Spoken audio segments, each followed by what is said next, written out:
La chanson Kimi, d'Axel Merrill a récemment fait son apparition sur les réseaux sociaux comme sur les plateformes de streaming et est rapidement devenue un énorme succès. Avec son rythme entraînant et ses paroles loveuses, ce titre a captivé l'attention des auditeurs du monde francophone et du monde entier. Mais qu'est-ce qui rend cette chanson si spéciale? Axel Merrill. D'emblée, la touche narrative qui se reflète dans les paroles et qui traduit avec émotion l'ambition de l'artiste à construire une histoire d'amour passionné. Les mots de cette chanson expriment le désir intense de l'auteur d'avoir l'être aimé dans sa vie. Mais la suite de la chanson montre que leur amour est confronté à des obstacles, notamment l'opposition de la famille de la personne aimée. Malgré ces obstacles, Axel Merrill reste déterminé et exprime sa confiance dans leur amour. Cette détermination est également exprimée dans le refrain « Kimi, pourquoi dire je t'aime si je te le montre déjà ?» Cette parole peut être interprétée comme une promesse d'action plutôt que de simples mots. Axel Merrill veut montrer son amour plutôt que de le dire, en surmontant les obstacles pour être avec sa Kimi, la personne aimée. Le choix du nom Kimi pour la chanson renforce cette idée de détermination, car ce nom est souvent utilisé en japonais pour exprimer une forte volonté. En fin de compte, Kimi est une chanson sur l'amour et la persévérance face à l'adversité. Les paroles expriment l'intensité des sentiments de l'auteur et sa détermination à surmonter tous les obstacles pour être avec la personne aimée.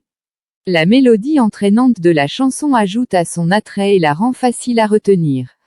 Il n'est donc pas étonnant que Kimi soit devenu un hit. Il est difficile de ne pas être immédiatement frappé par l'apparente simplicité des paroles de la chanson d'Axel Merrill, Linky's External. Cependant, il convient de souligner l'habileté avec laquelle l'artiste utilise les mots pour créer une atmosphère romantique. L'utilisation de « ma chérie Coco » et « te faire des bisous sur un bateau » dépeint un lyrisme et un romantisme qui transportera le lecteur dans un monde de rêves et de fantasmes. De plus, l'utilisation répétitive de « je te veux dans ma vie » souligne l'obsession amoureuse de l'artiste et ajoute une couche supplémentaire de profondeur émotionnelle à la chanson.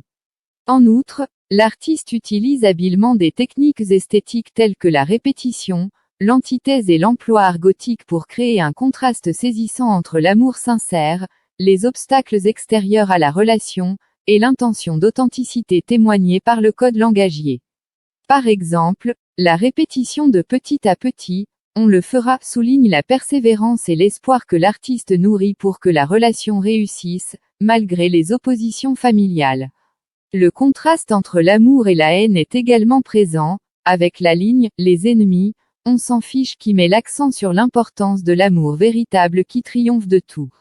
Il convient également de faire remarquer l'approche linguistique d'écriture qui s'apparente à une mosaïque. En effet, Axel Merrill ne s'embarrasse pas à opérer un mélange quasi naturel des langues, des expressions, du niveau de registre. Ce qui permet d'avoir un résultat orchestral des mots et des langues, favorisé par l'argot initié ou emprunté. Avec des allusions presque assumées à Aya Nakamura, mon sucre charismatique.